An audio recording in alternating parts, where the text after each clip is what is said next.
designer, analista de tecnologias educacionais e vencedor de uma competição mundial com um jogo que compara escolas com prisões. O entrevistado de hoje que está no Balaio é Vitor Maristany. Tudo bom, Vitor? Tudo bom, Julieta. Seja bem-vindo ao Balaio. Obrigado. Vitor, você é formado, em ciência da computação. Então conta pra gente dessa tua trajetória. E também designer antes, de fazer ciência da computação. Então conta pra gente um pouquinho desse teu interesse pela área de design e também por que depois você decidiu fazer ciência da computação. Perfeito.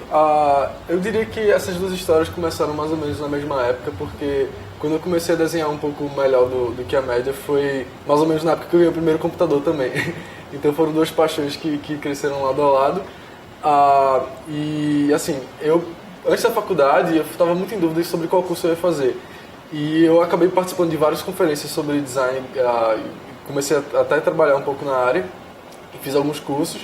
Só que no fim das contas eu acabei escolhendo fazer computação porque eu vi que era também era uma forma de se criar coisas, também era uma forma de se tentar construir coisas que ajudassem a construir um mundo melhor. E também porque eu vi que o mercado estava em alta e que podia ser uma experiência interessante. Uhum. E assim, tem essa questão que a gente quando fala design, e ciência da computação, muita gente divide muito, Vitor? Assim, como se fosse arte e, ciências duras, ciências exatas. E para você essa junção é bem interessante, né? Sim, com certeza. E até porque durante o curso de ciência da computação eu percebi, por exemplo, que existe muita beleza na matemática, por exemplo. E existe muita beleza nessas coisas que a gente vê como exatas e como duras, assim. E isso vem muito até da experiência que a gente tem na escola, que costuma construir essa cultura. E assim, eu consegui quebrar isso, felizmente, e ver tudo como um espaço de criação, um espaço de expressão. Uhum. Em relação a essa área de games, Vitor, que você, na universidade, durante o curso de Ciência da Computação, você conheceu, foi lá que você conheceu ou você já se interessava antes, assim, por jogar games ou talvez produzir? Desde pequeno quase. Eu sempre gostei de jogar, mas eu tenho um perfil um pouco diferente da média. Assim, a maioria dos meus amigos de computação naturalmente são viciados em jogar e jogam milhões de jogos, adoram jogos online, por exemplo. E eu consigo ser introvertido entre os introvertidos, porque eu gosto de jogos que seja sozinho, assim, não tenha muita interação online. E eu gosto de algumas poucas séries de jogos, assim, que eu vou acompanhando há mais tempo, assim. E aí esse é meu perfil, mas desde que eu ganhei o primeiro computador eu já jogava, assim, com 6 anos, sei lá. E produzir games, Porque muita gente que faz ciência da computação vai para essa área, até por causa que Recife, tem o Porto Digital, uma área, o César, uma área de tecnologia da informação que é bem próspera, Então, você tinha essa ideia também quando você fazia o curso? Sim. E muita gente no curso tem essa ideia também, até porque a maioria deles começou a interagir com tecnologias através de jogos. E é até engraçado porque eu digo que é um curso que consegue decepcionar todo mundo, porque quem quer fazer jogo chega lá e é um curso extremamente matemático. Quem chega no curso porque gosta de matemática é um curso extremamente prático de programação. E para quem gosta de todas essas coisas, é muito raro encontrar alguém assim. Aí eu acho que tem esse perfil e que é muito... eu naturalmente tinha essa vontade também de trabalhar com jogos. Mas ao longo do curso eu conheci novos caminhos e descobri inclusive outras formas de fazer jogo, não só para entretenimento, que é uma coisa que me interessou bastante. Acho que é bem essa tua linha, No teu TCC, no teu trabalho de conclusão de curso, você já ensaiou, um jogo que seria mais voltado para a área educacional, Sim. Como é que foi? Meu trabalho de conclusão de curso ele foi um aplicativo para ajudar a alfabetizar jovens e adultos. Ele tem um mecanismo parecido com um jogo, de fato. Ele possui alguns exercícios, você ganha alguns pontos e tal. Ele está num nível mais de protótipo, por enquanto. Eu cheguei a testar em uma sala de aula, mas foi uma experiência bem bacana de imergir num problema e tentar resolver, conversar com pessoas, e foi bem legal. Assim, porque eu vejo que o teu perfil é muito mais esse jogo funcional do que o jogo puramente de entretenimento, Sim. Por outro lado, tem muitos jogos, como simuladores e tal, de avião, de carro, que fazem muito sucesso. Você gosta também desse tipo de jogo? Então, eu gostava mais quando eu não dirigia, porque eu gostava de jogar jogo de carro, por exemplo. Mas depois que comecei a dirigir, já tenho meu entretenimento, ou desentretenimento com o trânsito de hoje, mas enfim. Mas é uma coisa que eu gostava, mas eu parei de jogar um pouco. Eu te perguntei porque muita gente, no caso de avião, enfim, simula e tal, e pilotar, né, é uma profissão que normalmente a gente atribui muito a homem. Eu nunca viajei, por exemplo, num avião que fosse pilotado por uma mulher. Não que eu soubesse. Já aconteceu contigo? Eu acho que essa memória parece familiar, mas eu não lembro com certeza. Eu acho que, mas foi tipo uma vez só.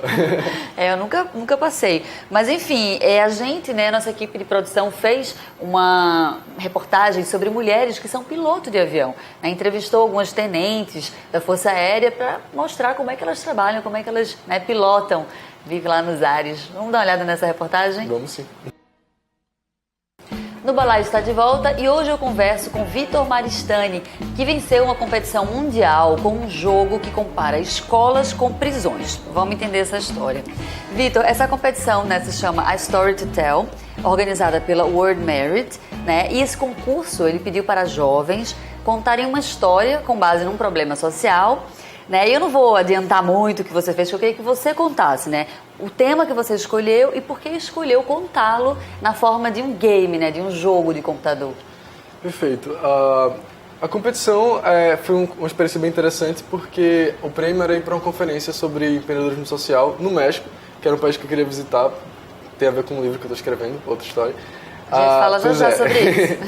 E o jogo surgiu, na verdade a ideia surgiu antes de eu saber da competição, porque eu já tinha essa preocupação com a educação e eu pensei, nossa, como é que eu consigo mostrar isso de uma forma mais impactante? E eu fiquei com essa ideia, quando eu tiver tempo eu faço. E aí surgiu a competição e eu pensei, nossa, acho que essa pode ser a hora. E aí eles falaram, você tem que contar uma história sobre um problema social ou sobre alguma iniciativa que está resolvendo algum problema de forma impactante através de qualquer meio. Eles colocaram qualquer em letras maiúsculas, assim. Bom, qualquer meio, acho que inclui um jogo. E aí foi quando eu decidi, vou desenvolver aquele jogo que eu pensei. E aí eu fiz. E como é que ele funciona? Ele mostra um pedaço de uma foto e você tem que adivinhar se é de uma escola ou uma prisão. E a grande questão é que ele é muito difícil. Muito, eu joguei. Sim. E eu acho que eu errei todas. Pois é, ele é bastante difícil e aí para cada acerto ele explica o que é que tem... O que é que está acontecendo naquela foto que é um problema ou que é uma possível solução, dependendo de qual for a imagem. Uhum. Fala pra gente assim, o endereço que a gente coloca para as pessoas poderem jogar e testar, né, se acertam, se é uma escola ou uma prisão. Como é que as pessoas acessam? Pronto, ele por enquanto está disponível em maristany.com/school-o-prison, escola ou prisão em inglês. Mas, Vitor, assim, para além desse desafio, né, qual é assim, a tua crítica, né, que você coloca nesse jogo, que é bem forte? Bom, é uma crítica que, inclusive, não é tão recente assim. Eu descobri que pensadores, sei lá, como Foucault já falaram sobre essa comparação. Para mim, que sou uma pessoa que tem essa veia artística e por muito tempo estudei ciências exatas. Eu fiz ciência da computação na faculdade e pouco antes eu fiz um curso técnico de eletrônica também. E aí, eu sempre me senti um pouco limitado nesse ambiente. E a escola tem, infelizmente, frequentemente ela tem esse papel de tentar construir pessoas que atendam a um determinado padrão, ao invés de tentar fazer as pessoas florescerem a partir do que elas são. E acho que essa é a crítica principal do jogo, até porque as duas instituições partem desse mesmo princípio. A prisão ela vai tentar moldar a pessoa dentro de um padrão. E aí isso acaba sendo muito inefetivo, porque as pessoas são humanas e elas são muito mais complexas do que um produto que você possa etiquetar e fazer esse tipo de coisa. Uhum. Seria então assim, você propõe uma reflexão sobre, né, o sistema educacional e o sistema prisional. Sim, sim. Né? Mas assim, o que te toca mais é a questão educacional, enfim, sim, pela tua experiência, né, e também pelas tuas multitalentos, né, assim, talvez a tua história teve um pouco isso, assim, peraí, Vitor, você está querendo demais, sabe? Quer fazer arte, mas quer fazer ciência da computação e tal. Sim, sim. Você sofreu esse dilema? Sim, inclusive o currículo que você apresentou é uma versão bem simplificada, porque na verdade eu sempre fiz muitas coisas e coisas que aparentemente muito distintas para a maioria das pessoas. E a escola, ela trabalha muito você ser uma pessoa, ser uma coisa específica, ser um advogado, ser um médico, ser isso e aquilo. Na verdade, as pessoas podem ser mais do que isso, se for o perfil delas. E esse é o meu caso também. E eu senti que a escola não atendia muito a esse tipo de perfil. É sempre, qual é a sua vocação? Se prepare para isso, escolha o seu curso no vestibular com 18 anos e é isso que você vai ser para sempre. E eu não acho que é assim que funciona. Você tem que realmente fazer as pessoas crescerem a partir do que elas são e que elas querem fazer. E existe uma diferença muito grande entre estar perdido e estar explorando também. Então, mesmo pessoas que têm um perfil de fazer uma coisa só, nada impede que elas procurem descobrir outras coisas ao invés de simplesmente se sentirem perdidas. Elas precisam explorar um pouco. Então, voltando para a competição, Vitor, você ficou surpreso com o resultado, porque você desenvolveu esse game muito rápido, né? Em 7 dias. Sim. Eu fiquei surpreso e fiquei muito feliz de saber que eu consegui fazer uma coisa realmente impactante e realmente diferente. Quando eu vi que a maioria das pessoas mandou textos, vídeos e tal, então já comecei com essa inovação do próprio meio, que foi um jogo. E que eu acho que é uma coisa muito importante, porque talvez o principal legado assim, que eu sinto, que na minha percepção de mundo, que teve com essa experiência, foi justamente entender o papel de jogos por outras finalidades. Assim. Eu consegui usar mecanismos de jogos para criar efeitos específicos nas pessoas. Então, existem jogos que têm mecanismos para fazer você ficar viciado, para você ficar, sei lá, com medo, se for um jogo de terror.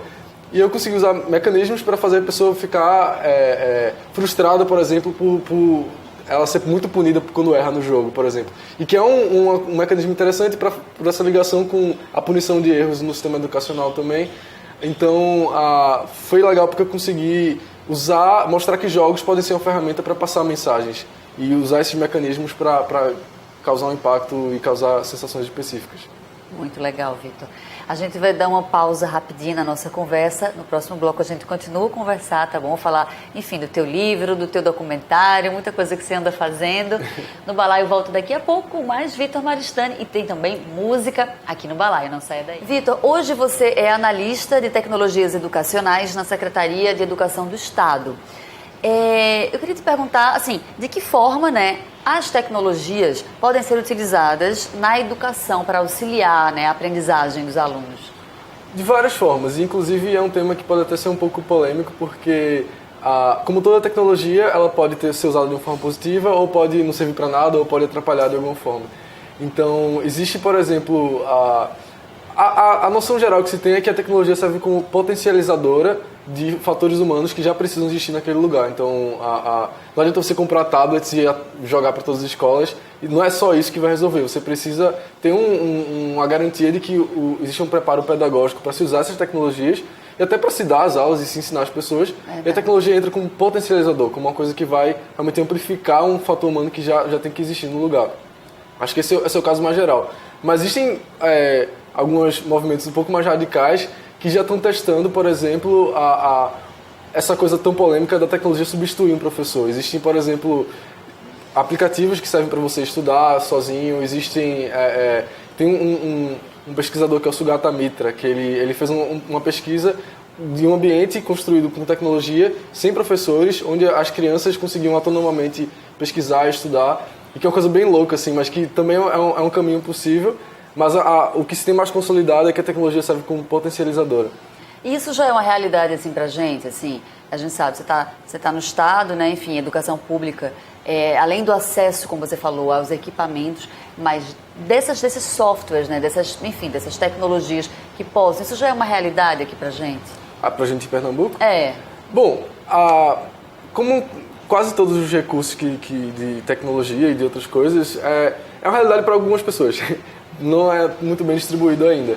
Então, existe um acesso a esses recursos. O meu papel lá, inclusive, é ajudar a expandir esse acesso e expandir essa implantação realmente das tecnologias, fazerem elas serem de fato usadas. Mas é uma coisa que é bem mal distribuída. Assim. No interior ainda existe uma infraestrutura muito, muito precária de internet e até de computadores também. Mas que é algo que a gente tem trabalhado porque acredita que é um fator potencializador. Mas em paralelo a isso, obrigatoriamente tem que dar o fator pedagógico também, que é uma coisa que também é um pouco aquém do esperado na nossa educação como um todo. Vitor, vamos falar agora, né, da tua carreira como escritor. Eu me lembro que você falou uma vez que já leu, né, cerca de 250 livros, você é um leitor fervoroso, né, e enfim, está agora escrevendo, é o seu primeiro livro, não é isso? Sim, sim. Eu já escrevi muito poema, já até participei de alguns concursos nessa área, mas eu sempre quis escrever de fato romance, escrever ficção. E aí é um projeto que eu sempre começava e parava.